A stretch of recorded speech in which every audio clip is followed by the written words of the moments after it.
Snohomish is one of many western Washington counties dealing with a spike in fentanyl overdoses. It's extremely tragic. It's really hard on the first responders, it's hard on the family, and it's hard on our community. On Saturday morning, a 2-year-old boy was found unresponsive in a Lynnwood apartment where he later died at the hospital.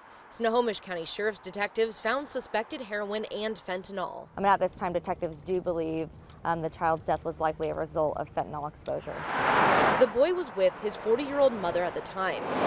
She said they were driving and the boy became unresponsive once they got home.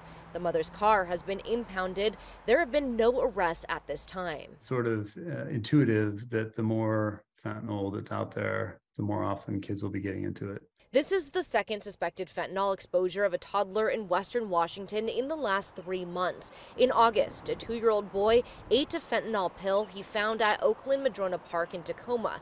That child recovered from the exposure. We're definitely seeing more adolescents coming in, having unintentionally overdosed. Dr. Chris Baresh works in emergency medicine at Seattle Children's and Harborview Medical Center. He says it's important to know CPR and carry Narcan with you. Everybody should be carrying it. I carry it. My kids that go to school have it in their backpack because there's fentanyl everywhere. Dr. Baresh says a regular dose of Narcan is okay to use on a child. And you can't really give too much of it. And so even for a small child, it should be fine.